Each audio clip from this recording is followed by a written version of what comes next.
bahwasannya kami telah resmi menjadi kuasa hukum Aib Rudiansyah yang akan membela kepentingan hukum beliau, karena saat ini banyaknya pemberitaan-pemberitaan terhadap beliau yang miring, apalagi saat ini kita lihat banyaknya yang menyerang beliau, sehingga menurut kami selaku kuasa hukum perlu diluruskan agar tidak menjadi opini liar di tengah-tengah masyarakat dan tidak bias di tengah-tengah masyarakat.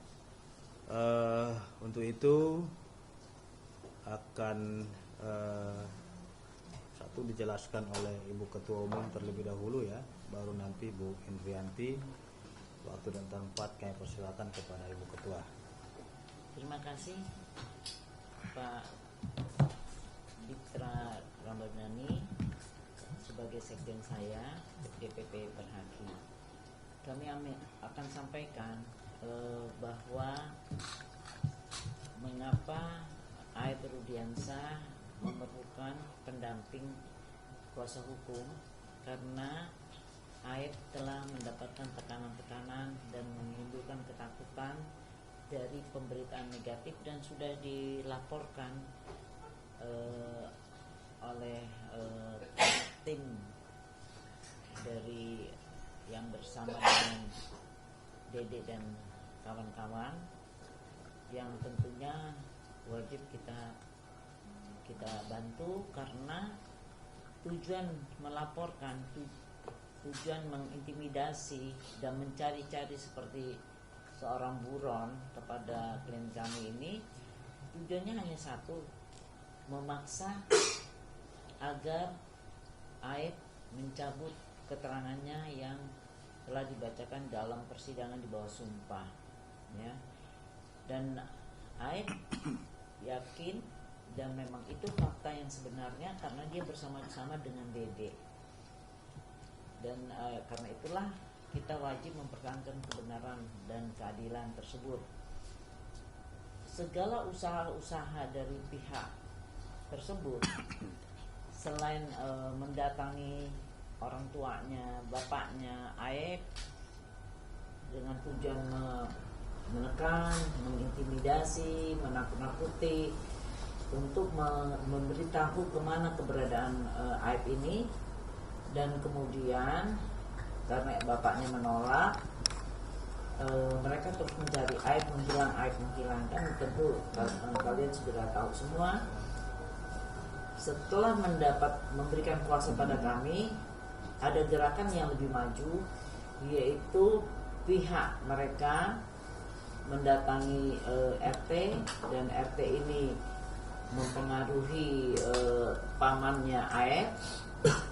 Dan pada kemarin maghrib bersama pamannya Aib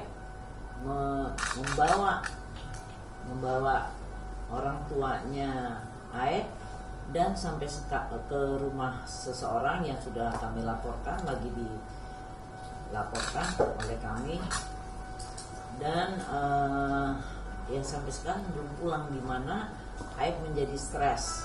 Aib berusaha menghubungi WhatsApp orang tersebut, tapi tidak jawab, dan kelihatannya memancing Aib untuk datang dan akan ditekan. Jadi ini saya tidak mengerti mengapa kondisi-kondisi ini sangat buruk, cara-cara yang sebetulnya merupakan suatu tindak pidana, menekan seseorang. Tujuannya apa sih orang ini? Ya, kepentingannya apa? Jadi mereka tidak merasa bahwa ini sudah melakukan suatu tindakan kriminal, sudah menekan seseorang, membuat tidak nyaman. Dan jadi saya bisa mengambil suatu analisa bahwa dulu pun yang orang-orang yang mencabut ini ya mungkin ada perlakuan seperti ini, mungkin ya. Tetapi yang jelas faktanya sekarang klien saya sangat kebingungan mencari ayahnya, dan dia sudah WA, tolong kembalikan ayah saya, tolong kembalikan ayah saya. Ini saya benar-benar apa dia nggak mengerti bahwa ini kita negara hukum dan kita harus menghormati privasi seseorang. Dan itu kan Kalau dia memang Dede mencabut, urusan dia, dan itu sudah diproses hukum juga. Jadi nanti bisa dijelaskan bahwa tim kita juga sudah membuat laporan kepada pihak yang sudah kami somasikan, ya, di Polda Jabar, ya, kita laporkan. Dan juga terhadap pemberitaan TikTok akun-akun itu juga kami sudah membuat laporan di Polda Metro Jaya. Jadi kita tidak tinggal diam, dan sekarang makin terbuka faktanya bahwa mereka menggunakan cara-cara yang sangat melanggar hukum, ya, juga melakukan pembelaan atau pendampingan kepada kliennya, tetapi untuk mendapatkan novum-novum ini dengan cara ini. Tapi saya tidak tahu siapa yang melakukan ini, siapa yang punya inisiatif. Yang penting nanti setelah kita laporkan, biarlah penyidik yang akan memproses ini dan akan terbuka. Dan saya tidak Perhaki tidak akan menuduh siapapun, tetapi kita melaporkan faktanya. Demikian yang akan kami sampaikan. Terima kasih pada Ibu Ketua Umum. Selanjutnya akan kami berikan kesempatan kepada Dr. Efriati selaku koordinator dalam bidang administrasi. Silakan. Terima kasih. Assalamualaikum warahmatullahi wabarakatuh. Salam Om Swastiastu, Namo Buddhaya, salam kebajikan. Selamat datang teman-teman semua. Terima kasih sudah hadir di sini memenuhi undangan kami. Seperti tadi dikasih tahu oleh Ibu Ketua dan juga Pak Sekjen, kita di sini ingin meluruskan, ya, yang pasti juga ingin meluruskan. Tadi sudah dikatakan bahwa kami dari Perhaki sudah mendapatkan kuasa resmi, ya, dari saudara Aib. Nah, sebelum saya menjelaskan lebih lanjut, saya ingin mengajak teman-teman semua mungkin yang selama ini tidak terpikir ke arah sana. Selama ini kan pemberitaan itu timpang, ya, baik dengan saksi Aib ini, baik dengan saksi juga Pak Itu Rudiana. Semua medsos kita ini sampai kemarin mungkin ada yang melihat juga, kita dibilang kelompok perkosa, korban dari Saka lah segala macam. Sekarang saya ingin menanya ke teman-teman, tujuan hukum itu sebenarnya apa sih? Diadakannya peradilan buat mengungkap suatu kejahatan itu apa? Kan ada 3 tujuan itu. Pertama, yang keadilan buat para korban, kemudian adanya kepastian hukum dan adanya kemanfaatan. Jadi kita tidak perlu berasumsi, tidak perlu mengarahkan. Jangan mentang-mentang selama ini yang didahulukan itu adalah berita-berita mengenai hal-hal yang memojokkan klien kami, baik itu Rudiana maupun saudara Aib. Jadi kalau kita berasumsi, contoh satu air mineral, mereknya paling dulu apa? Aqua, kan? Kalau sekarang kita ke rumah makan manapun orang pasti, saya mau minum Aqua. Padahal merek itu berbeda-beda, ada mineral, ada pit, ada Cleo gitu. Nah, jadi kita ingin meluruskan terkait dengan kesaksian. Bung Dede, saudara Dede udah mencabut kesaksian. Tapi itu bukan berarti semua itu terus itu digiring bahwa itu ternyata semuanya itu tidak benar. Karena itu kan udah melalui pengujian. Di 242 itu kan udah dijelaskan kalau misalnya orang ini memberikan keterangan palsu, itu kan bisa di-cut saat persidangan. Karena hubungannya itu di 174. Apa itu 174? Hakim bisa melihat kalau misalnya ini keterangan tidak benar. Berarti terdakwa pun bisa intervensi melalui kuasanya. Ini tidak benar. Berarti saya menginginkan orang yang memberi keterangan yang tidak benar itu untuk bisa ditahan juga, gitu. Karena kan ada sanksinya kan kalau memberikan keterangan palsu seperti itu. Nah, sama hanya dengan pencabutan itu, klaim kami saudara Aib tetap dengan keterangannya sebagaimana yang sudah dicantumkan di dalam BAP, baik itu di putusan nomor 4, di putusan nomor 3 dan di putusan nomor 1. Itu tidak ada berubah. Nah, bahwa yang dia berikan keterangan pada tanggal 31 Agustus 2016 itu saat bertemu dengan klien kami juga, saksi yang saat itu ada juga BAP-nya di putusan, ya, di salinan putusan. Nah, dia mengatakan dia melihat kejadian itu, dan waktu itu Dede juga mengatakan hal yang sama, dan sampai dia sempat menyatakan, oh motornya warna ini biru telur asin, ada mereknya, dia menyebutkan sesuai dengan DBAP. Ini kalau saya bacakan panjang sekali ya, sesuai dengan putusan. Nah, itu semua sudah ada tertera di sini gitu. Nah, jadi kalaupun misalnya ada salah satu mencabut, itu kan bukan berarti habis itu tuh berakhir tuh dagelan semua. Sekarang siapa yang terlibat di sini kan banyak. Dari Pisum juga yang mendukung. Jadi semua fakta yuridis itu punya korelasi, punya hubungan satu dengan lain. Nggak mungkin majelis memutuskan kalau misalnya tidak ada hubungannya seperti itu. Jadi itu yang perlu kita pahami. Jadi kita tidak perlu berasumsi, asumsi ke sana, asumsi ke sini. Kayak misalnya, oh ini netizen kan perkataannya seperti ini. Mereka membaca. Memang mereka tahu proses hukumnya dari awal seperti itu. Nah, kalaupun ada kejanggalan-kejanggalan, bukan berarti semua itu lantas kebohongan. Itu yang kami. Jadi kami dari Perhaki tetap sebagaimana yang disampaikan juga oleh saudara, apalagi tadi seperti yang disampaikan Bu Ketua. Di situ ada intimidasi. Maksudnya apa? Kalau misalnya tidak takut Aib mengungkapkan yang sebenarnya, kembali mengungkapkan yang sebenarnya, kenapa ayahnya harus disandra? Itu kan pertanyaan buat kita gitu loh. Kenapa sih selama ini selalu tidak ada yang memikirkan ke arah sana? Tidak ada yang memikirkan ke arah tekanan terhadap korban. Selalu yang ini, oh orang tidak bersalah. Pertanyaannya lagi, saat kejadian itu di salinan putusan juga disebutkan, mereka itu kan pada mabok. Nah sekarang pertanyaan, maaf ya, ini maaf, saya mohon maaf. Kalau misalnya melakukan perbuatan mabok itu kan sudah mengganggu ketertiban umum kan? Itu bisa disebut orang baik nggak? Gitu loh. Jadi saya bukan mengatakan bahwa mereka itu bukan orang baik, gitu loh. Tetapi kenyataannya mereka melakukan hal-hal yang tidak baik, gitu.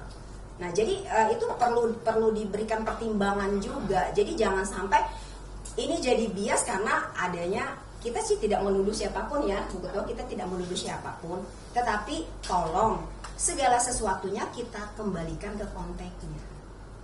Bagaimana sih prosedur hukum itu? Kita tidak mengikuti, maksudnya kita tidak intervensi kepada penyidik, kita tidak bisa intervensi kepada pengadilan, kita tidak intervensi kepada dokter-dokter yang saat itu memisum. Dan kenapa kita punya keyakinan, terutama saya juga punya keyakinan, kenapa bahwa itu adalah pembunuhan dan perkosaan? Karena kejadiannya itu, kalau misalnya, maaf, saya dulu waktu kecil, waktu remaja suka banget naik motor. Ini udah tergilas-gilas semua nih, bahkan udah sobek-sobek, udah dijahit-jahit. Kita tahu posisi kalau kita naik motor tuh jatuh seperti apa gitu. Kita udah tahu gitu. Nah, jadi hal-hal seperti itulah yang harusnya ada perimbangan gitu. Ya kita serahkan aja kalau misalnya ada yang mencabut ya udah, tapi kita lakukan sesuai dengan prosedur hukum. Jangan saling hujat, jangan saling menjatuhkan dengan cara-cara kotor. Itu yang tidak ini. Jadi sampai kapanpun kami tetap meyakini bahwa apa yang terjadi itu sebenarnya bukan kecelakaan tetapi pembunuhan. Dan kami tetap berpegang dengan klien kami yang mengatakan pada saat tanggal 31 itu saudara Aib itu ketemu dengan Ibtu Rudiana. Nah, beliau waktu itu kan dari tanggal 27 kejadian itu kemudian dimakamkan 28, beliau masih penasaran kan, nih kenapa sih, bener nggak sih anak saya ini meninggal karena ini. Nah, dari dasar itu pada tanggal 31 beliau mendatangi berjalan di dekat SMP 11 itu dan ketemu dengan pihak saksi Dede dan Ani. Jadi demikian yang sementara ya bisa kita sampaikan, bahwa mau dicabut saudara Dede pun kesaksian itu masih ada kesaksian lain yang saling berhubungan. Nah sekarang tugas kita semua, tugas para penegak hukum untuk mencari kebenaran hakiki. Jangan hanya terpaku pada suatu pemikiran yang sudah diolah untuk bisa menggiring opini publik. Kita fokus aja pada masalah hukum dan prosedur hukumnya seperti apa. Demikian ya teman-teman. Ya, baik. Terima kasih rekan-rekan. Sebenarnya hari ini saya moderator, tapi izinkan saya untuk menambahkan. Nanti pertanyaannya akan saya tampung untuk dijawab oleh pembicara kita hari ini, Bu Indrianti dan Prof. Elsa Sarif. Baik rekan-rekan yang kami hormati, yang telah berjuang sekeras mungkin sampai hari ini kita berkumpul bersama di ruang yang berbahagia ini. Perlu rekan-rekan ketahui bahwasanya klien kami hari ini cukup menderita dikarenakan adanya opini-opini liar, opini-opini sesat, bahkan menuduh aib pelakunya. Itu adalah perbuatan fitnah dan penyebaran berita bohong yang harus dilawan oleh penasihat hukum. Kita hari ini sepakat menyerahkan proses hukum ini kepada penegak hukum, dalam hal ini kepolisian, kejaksaan, dan pengadilan. Akan tetapi berdasarkan investigasi yang dilakukan oleh tim pencari fakta DPP Perhaki, kami menemukan adanya pihak-pihak yang melakukan tindakan melebihi penyelidikan yang dilakukan oleh pihak kepolisian, sehingga hal tersebut berpotensi mempengaruhi jalannya proses hukum yang sedang berjalan dengan baik dan adil. Kita sepakat due process of law harus dijunjung dengan setinggi-tingginya di negara hukum yang kita banggakan ini. Saudara-saudara sekalian yang kami hormati, bahwasanya tadi malam saya mendapatkan telepon dari klien kami Aib Rudiansyah pada pukul 21.50 WIB. Beliau menyampaikan kepada saya bahwasanya ada orang tidak dikenal, ya, yang katanya suruhan orang salah satu politikus, sehingga bapaknya ini merasa tertekan dan dibawa informasinya saat ini ke Subang. Dibawa informasinya hari ini sampai ke Subang. Ini kepentingannya apa seperti itu loh? Sampai dibawa-bawa keluarganya. Apa urgensi daripada politisi ini? Dia bukan seorang pengacara, gitu loh. Dan kami lihat dia ini mengumpulkan saksi-saksi, dan bahkan saksi-saksi ini mencabut-cabutin keterangannya. Kita tidak boleh mengintervensi proses hukum yang sedang berjalan dan adil ini. Sekalipun itu presiden, hukum haruslah tegak lurus, karena hukum adalah panglima dan keadilan adalah raja bagi kita semua. Kalau memang hukum bisa diintervensi oleh politisi, hukum bisa diintervensi oleh pejabat, ini akan amburadul penegakan hukum kita ini. Saya juga mendapat kabar dari klien saya bahwasanya pada waktu ia diwawancara oleh salah satu politisi, ia diberikan sejumlah uang. Yang pertama pakai amplop, yang kedua secara tunai. Ya. Jadi biar teman-teman melihat sendiri. Terus yang kedua, ya, Aib juga menyampaikan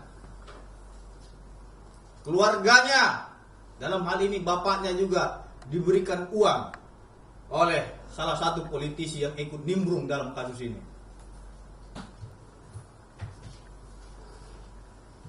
Jadi ini sangat sungguh miris sekali gitu. Apa urgensi dia untuk menunggangi kasus yang sedang berjalan ini dan memberikan uang? Gitu. Saya aja selaku pengacara yang bersangkutan sedikit pun tidak pernah saya berikan uang kepada dia, apalagi kepada keluarganya. Terus rekan-rekan, karena memang ini kami menilai dari DPP Perhaki, ini sudah sangat jauh sekali mereka memasuki ranah hukum dan sudah mencampuri setiap penegakan-penegakan hukum ini, sehingga kami menilai yang bersangkutan telah mengintervensi perkara dan akhirnya kami putuskan untuk membuat laporan polisi terhadap yang bersangkutan. Ini laporan polisinya nih.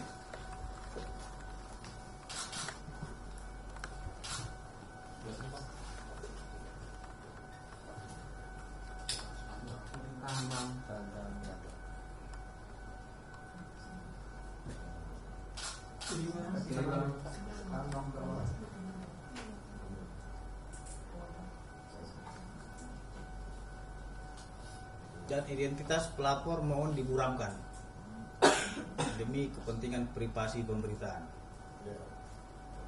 Dan kita junjung asas praduga. Baik. Rekan-rekan, sebenarnya kita juga bukan tidak bisa melaporkan orang. Bisa. Mereka dengan begitu membabi buta melaporkan klien kami. Mulai dari Ibtu Rudiana, mulai dari Aep, mulai dari Pasren dan Kapi. Begitu bangganya mereka. Ini telah kita laporkan karena mereka kesaksian palsu katanya. Tanpa adanya bahasa-bahasa yang menjunjung tinggi asas praduga tidak bersalah terhadap orang. Sehingga kami menilai mereka telah menghakimi orang yang tidak bersalah. Tanpa adanya proses peradilan yang adil, bersih, dan transparan. Kami menganggap bahwasanya penegakan hukum pidana adalah penegakan hukum yang paling terakhir, ultimum remedium. DPP Perhaki sebenarnya mengambil langkah pidana itu adalah langkah paling terakhir. Kita tidak mau mempenjarakan orang lain. Kita tidak mau membuat orang pesakitan. Akan tetapi, karena ini terus menerus dirongrong, sehingga DPP Perhaki tidak akan tinggal diam terhadap tindakan-tindakan yang dilakukan oleh para pihak ini. Rekan-rekan sekalian, keputusan DPP Perhaki dalam mengambil sikap untuk melaporkan berbagai pihak ini adalah keputusan yang sudah final. Dengan kajian yang begitu matang, melihat tindakan-tindakan yang dilakukan oleh politisi, beberapa orang, demonstrasi, intimidasi, penyebaran berita bohong, tuduhan-tuduhan fitnah, dan tindakan terstruktur, sistematis, dan masif di akun-akun media sosial yang menyerang pribadi, korban, saksi, bahkan para penasihat hukumnya. Apakah seperti ini wajah penegakan hukum kita yang dibenturkan dengan akun-akun tidak jelas, yang dibenturkan dengan kepentingan-kepentingan elit politik? Kalau hukum bisa diintervensi dengan kepentingan politik, saya akan pastikan penegakan hukum itu akan timpang. Semestinya penegakan hukum diserahkan kepada lembaga yang berwenang, dalam hal ini kepolisian, kejaksaan, dan pengadilan. Saudara-saudara sekalian, kita melihat akhir-akhir ini banyaknya yang menantang di tengah-tengah masyarakat kita. Salah satu artis inisial NM, ada lagi salah satu mantan petinggi Polri inisial SD, menantang mengatakan, saya berikan 10 juta barang siapa yang bisa membuktikan itu pembunuhan. Dan 2 hari yang lalu tantangannya saya terima, dan telah saya umumkan di publik, saya menerima tantangan saudara. Sampai sekarang tidak ada respon terhadap tantangan tersebut. Kita buktikan mana pembunuhannya. Ayo, tantangan yang serius. Jangan tantang-menantang yang menimbulkan kegaduhan di masyarakat tapi tidak fair. Terus satu lagi mengatakan, barang siapapun yang mengetahui keberadaan Aep akan saya berikan 500 juta. Saya mengetahuinya. Mana 500 jutanya? Biar saya sedekahkan kepada anak yatim di Republik Indonesia ini. Dan saya sumbangkan kepada masjid-masjid untuk memamukkan remaja masjid di Republik Indonesia ini. Mana? Tidak usah pun ditantang, ya. Kita akan menyampaikan konferensi pers secara komprehensif terhadap masyarakat. Dan alhamdulillah kita diberikan kepercayaan oleh Aib Rudiansyah sebagai penasihat hukumnya. Sehingga kami menilai banyaknya opini-opini yang dibangun oleh berbagai pihak membuat penegakan hukum ini tidak semakin jelas arahnya. Gitu. Saya tanya kepada rekan-rekan sekalian, yang menegakkan hukum ini siapa? Ya pihak kepolisian. Adapun bukti, fakta dan data serahkan kepada pihak kepolisian. Bukan buat medsos. Ini ada dikit ini bikin medsos dan lain-lain. Itu namanya trial by the medsos, peradilan media sosial. Yang harus tidak boleh kita jadikan patokan ataupun rujukan. Akan tetapi penegakan hukum yang adil dan fair yang kita lakukan. Terus yang kedua, tuduhan terhadap Aib, ya, yang menyatakan bahwasanya Dede ini menyampaikan Aib itu merekayasa cerita dan mengarah mengikuti kemauannya. Itu tidak benar. Sehingga itu adalah penyebaran berita bohong.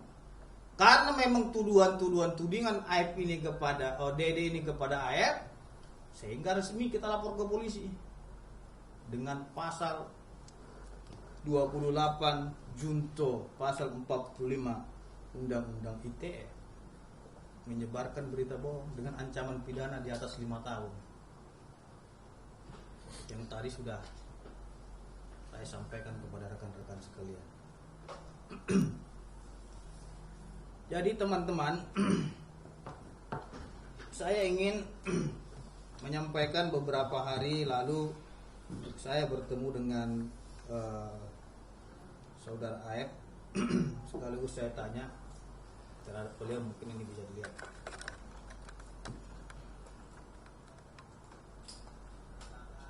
Saudara Aib, di mana kedatangan saudara Aib ini, beliau telah menghubungi saya, mengingat beliau juga meminta bantuan hukum kepada saya. Saudara Aib, apakah kabarnya baik dan sehat? Alhamdulillah Pak, sehat walafiat. Kenapa Aib menemui Fitra Nasution?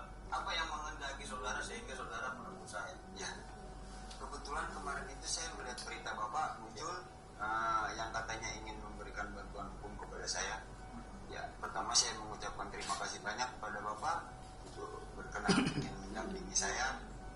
Pak, ya, saya ingin memberikan bantuan hukum kepada Aib itu sepanjang Aib memberikan keterangan yang benar dan komitmen menegakkan hukum dan keadilan. Ya, apakah saudara Aib itu memberikan keterangan yang benar atau tidak? Benar Pak.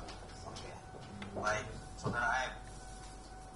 Karena memang ini tuduhan-tuduhan itu banyak sekali terhadap diri Aib, ya. Saya juga berterima kasih atas kedatangannya. Ya, tentunya ini saya hargai upaya Aib untuk menghubungi saya. Tentunya saya berterima kasih atas upaya yang saudara lakukan. Aib, saya ingin menanyakan terhadap Aib terkait dengan adanya yang bernama Dede, ya, Dede yang menyatakan berbagai macam ragam terhadap Ibtu Rudiana. Ya, saya ingin tanyakan ini karena ini menyangkut dengan nama baik klien saya, Pak Rudiana. Dede itu menuding aku disuruh oleh Rudiana untuk menjadi saksi dan dibuat konsep oleh Pak Rudiana sehingga dia mengikuti atas arahan Rudiana. Apakah itu benar? Nah, itu semua tidak benar Pak. Tidak benar ya? Tidak benar Pak. Oke. Kenapa itu tidak benar? Apa yang mendasari sehingga itu tidak benar menurut saudara? Di tanggal 27 Agustus itu di malam kejadian itu Dede itu bersama saya Pak. Jadi itu nggak ada yang namanya di setting sama Pak Rudiana, disuruh sama Pak Rudiana, itu nggak ada Pak.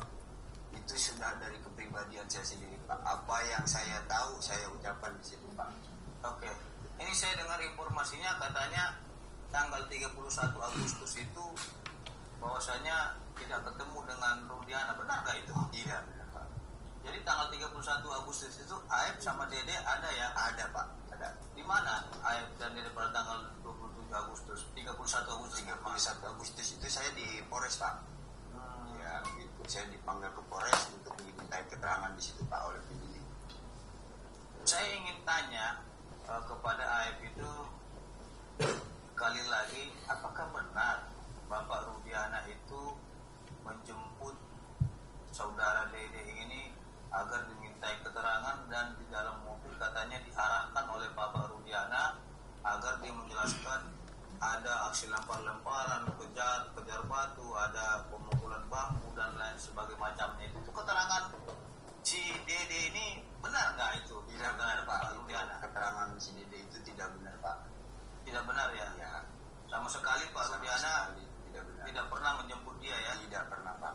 Nah, dan tidak pernah Pak Rudiana mengarahkan dia ya? Tidak pernah Pak. Oke.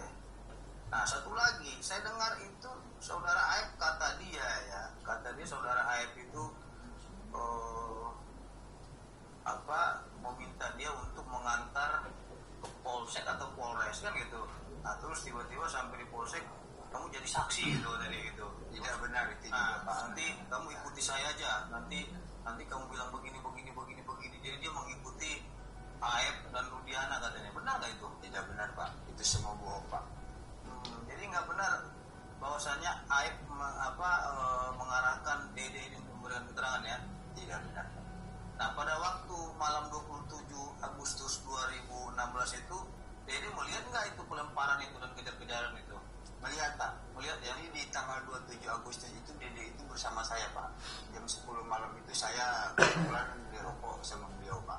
Kenapa kata dia tidak melihat? Sekarang dia bilang tidak melihat adanya aksi kejar-kejaran. Nah di situ makanya saya sempat bingung juga sama Dede. Kok dia bisa berubah keterangan pas ketemu Dede Mulyadi. Padahal beberapa bulan yang lalu itu dia sempat pernah diperiksa juga Pak di Polres Karawang. Itu oleh dari Kapolda juga, cuman diperiksanya di Polres Karawang Pak. Itu keterangan dia itu sama kayak yang dulu Pak. Jadi pas ketemu Kang Deddy Mulyadi ini Pak, dia merubah keterangan Pak. Makanya saya bingung, kayak seperti ada sesuatu gitu Pak. Ini di Polres Karawang dia terkait apa dia sehingga dipanggil Polres Karawang?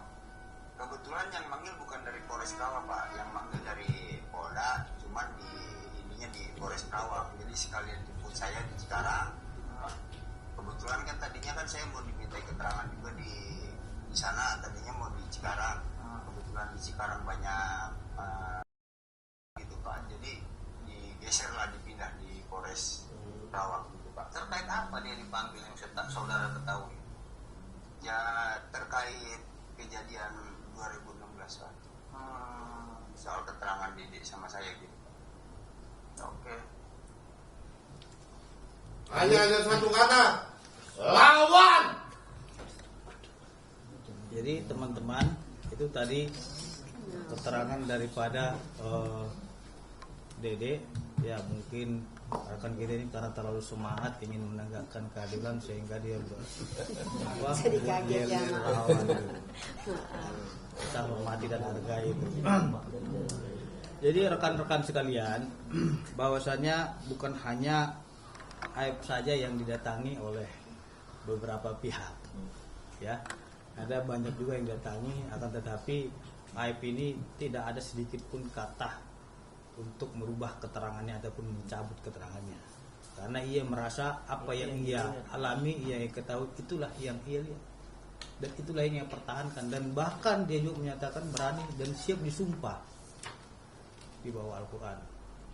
Jadi saya harap kalau memang tidak ada peradilan yang adil dan bersih ataupun proses hukum yang berjalan, jangan kita menghakimi ataupun menuduh seseorang ataupun tindakan-tindakan apapun kepada orang, karena itu akan berpotensi menimbulkan fitnah terhadap orang.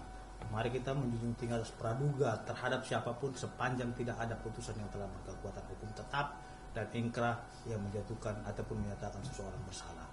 Karena di pikiran kita orang salah belum tentu salah di hadapan hukum. Karena berbeda kenyataannya antara kenyataan dengan dunia maya. Ini sekarang yang terjadi adalah antara penegakan hukum dunia nyata dan penegakan hukum dunia maya. Versi dunia nyata dan versi dunia goib. Jadi lebih bahaya ini dunia goib, banyak kali berselebaran dan lain-lainnya itu dunia maya ini yang pakar inilah, pengamat ini yang intelijen segala macam itu semua dipotong-potong, diedit-edit, bahkan ada suara-suara orang lagi dipenggal-penggal. Nah, itu saya lihat banyak di TikTok. Nah, itu merupakan suatu perbuatan yang mengkaburkan pokok perkara dan fakta-fakta yang telah terungkap di dalam persidangan. Jadi teman-teman, itu tambahan dari saya. Berhubung saya di sini ada ketua umum, ya saya persilakan kepada Profesor. Terima kasih teman-teman ya. Mereka ini bicaranya sudah liar di medsos.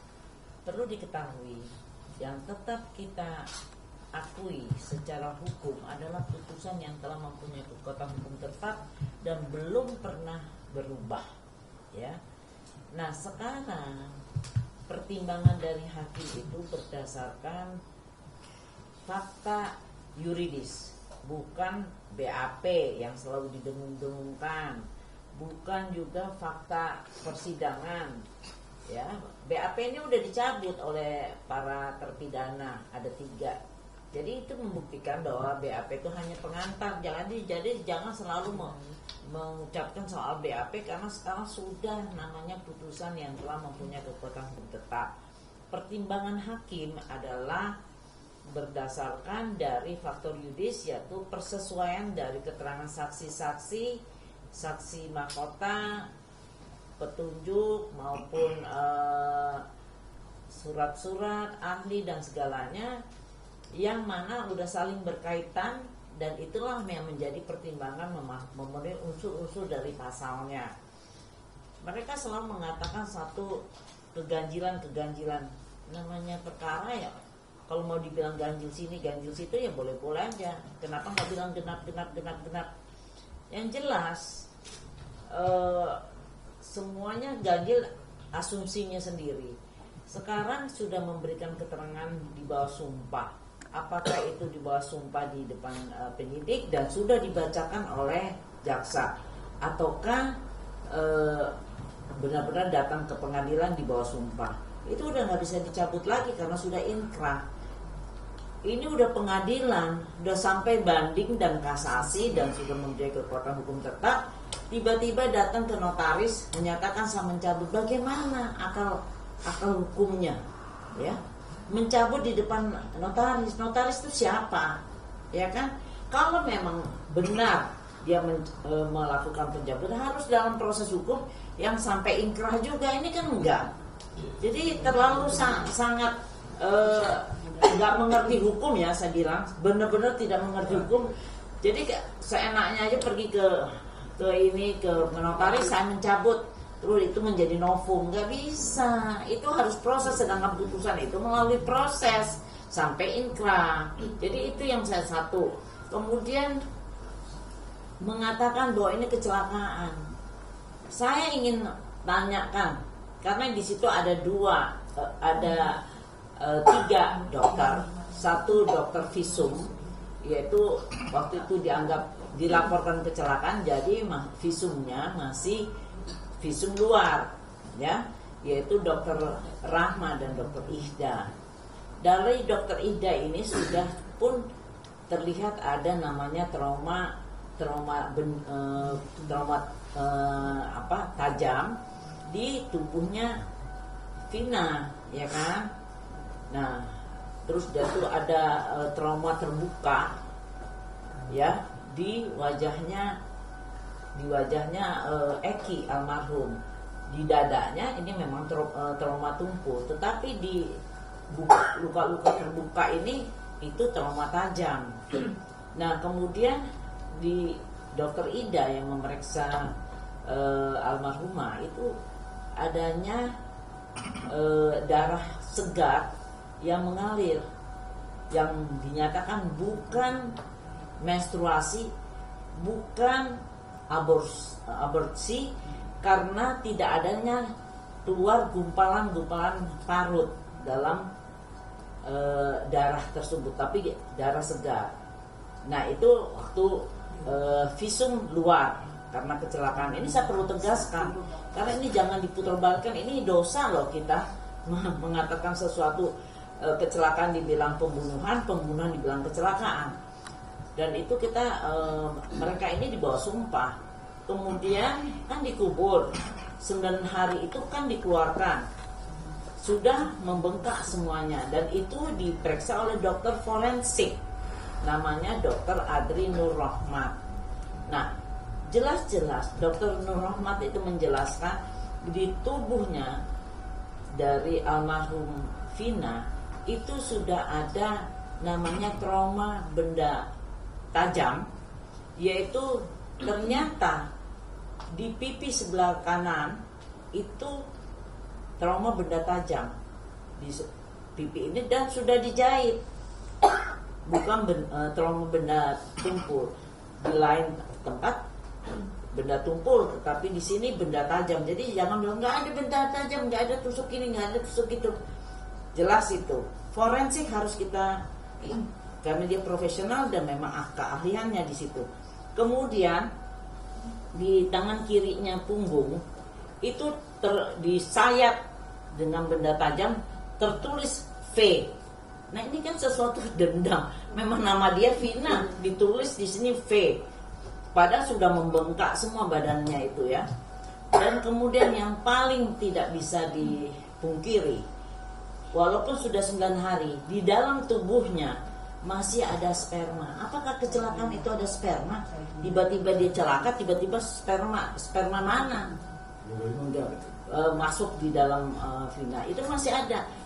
Nah mereka kemudian dijelaskan lagi di TikTok, pemandi dari almarhum Vina sempat mengatakan bahwa apakah ini pembunuhan atau kecelakaan. Orang yang tidak mengerti aja bilang ini sih bukan kecelakaan, ini adalah pembunuhan. Ini orang yang lugu loh, cuma pemandi, karena badannya hancur dan semua. Terus dia lihat dia waktu dia cuci kan dibersihkan, dia ternyata ini di luar dugaannya dari vaginanya almarhum itu keluar banyak lendir. Itu tidak biasa. Nah mungkin dia nggak mengerti lendir itu adalah sperma ya. Tapi yang jelas lendir. Jadi ini persesuaian semua ya. Sekarang diberikan berita bahwa pada saat itu adalah cerita nanti hari ini mungkin besok kalau juga di keterangan saksi bahwa itu Vina pada saat itu menstruasi, beli softtek dan segala rupa, terus beli supermi, terus bilang lagi dia hamil. Ini benar-benar fitnah yang keji. Ini almarhumah loh, kita harus hormati ya. Orang yang korban masih kita fitnah. Yang paling sadis lagi bahwa dia ini yang membunuh adalah klien saya, itu Rudiana. Ini kan luar biasa. Dan kemudian kalau dicek lagi, kalau memang ada sperma, berarti spermanya almarhum Eki. Kan luar biasa. Kayak gini-gini tolonglah jangan dikembangkan, itu tidak masuk akal. Tapi ini ternyata mereka mengajukan di persidangan. Dan saya tegaskan persesuaian ini, hakim tidak mungkin salah di dalam hal ini. Hakim ini memeriksa dari tiga tingkat. Tingkat pertama, banding dan kasasi. Masa hakim itu profesional? Ya, masa hakim itu bisa bilang salah semua? Dan itu diperiksa dengan teliti. Saksi acatnya ada, saksi yang memberatkan, saksi adecatnya pun juga dipertimbangkan. Nah itulah yang ditolak. Terus pemukulan dia juga diperiksa, verbalisan pun dipanggil. Jadi tidak ada lagi kesempatan apapun, dan sampai gerasi mereka menyatakan minta ampun dan mengakui kesalahan. Nah sekarang tiba-tiba ada politikus ini tiba-tiba ada ide untuk mencabut-cabut karena dia mungkin ngerti hukum S1 tapi kan nggak praktek hukum, sehingga dia pikir dengan mencabut aja di jalanan itu bisa merubah kondisi dan itu bisa menjadi suatu novum. Jadi iya justru itu, dan kita dengar sendiri Aib mengatakan bahwa sampai di BAP terakhir itu masih keterangan yang sama. Mungkin nggak tahu kenapa dia berubah ya setelah ketemu politikus itulah, itu yang nanti kita proses hukum. Jadi tolong saya tegaskan sekali lagi bahwa ini bukanlah kecelakaan, tetapi adalah pembunuhan dan pemerkosaan, dan terbukti ahli forensik mengatakan ada sperma di tubuhnya almarhum Vina. Itu yang tidak bisa dipungkirin apapun. Yang lain-lain bolehlah berdalih kanan kiri, tapi semuanya kembali lagi kepada Allah, karena ini pidana adalah kebenaran material dan kita kembali kepada Allah Subhanahu wa taala. Janganlah berbuat, apalagi ini sudah korban, sudah meninggal dunia, kasihanilah keluarganya, dan juga hakim memberikan keputusan berdasarkan keyakinannya dan berdasarkan ketuhanan yang Maha Esa. Itu yang paling dipegang. Ya. Ada tambahan lagi? Baik, rekan-rekan yang kami hormati.